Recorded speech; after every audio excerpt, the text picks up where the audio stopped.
Healing is in the awareness of yourself. That's all you have to do is bring awareness to yourself. So when you are aware that you are judging and then you don't like it and you judge yourself, then you're not really accepting that.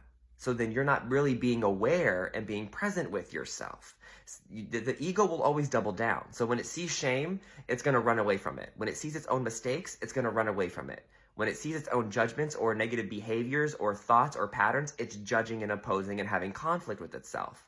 And that's the way the ego actually keeps itself alive, by turning on itself, by turning on yourself.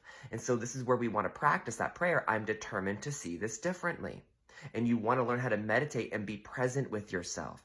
You have to allow yourself to see all of what's coming up and to spend time with it. Your own discomfort is why it's still there, because you're trying to deny that it's there with this idea that you can rush towards healing and you can kind of just forgive and see it and then want to force yourself out of it. But the reason why it's still in you is because there's still a belief system that's connected to it. You still believe this to be true. You still believe some kind of judgment and fear is your safety. So then that's why we have to accept that, okay, I'm having fear right now. I am seeing a mistake in myself right now and I'm judging myself for it. I am trying to have this idea that healing should be faster, that I want to get rid of it because I don't want to sit in it. We have to be able to narrate and identify and be aware of all the ways that we are actually creating suffering for ourselves, all conflict and opposition. You having conflict with conflict is the ego doubling down. You judging the judgment is the ego doubling down. You afraid of the fear of anxiety, you being anxious about the anxiety, that's the ego doubling down.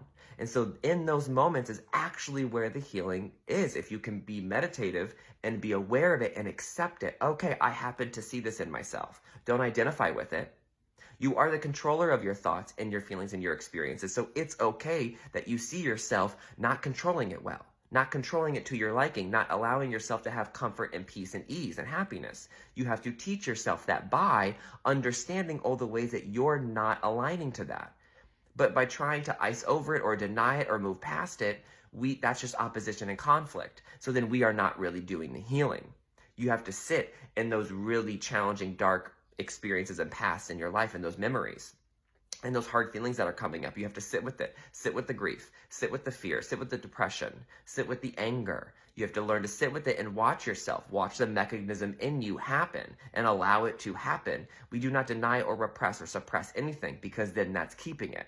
So above all else, accept no matter what comes up and use that forgiveness prayer. I'm determined to see this differently. And you will, in fact, see it differently, most likely beyond it, so then you can see from objective perspective and not the subjective judgment that you're creating.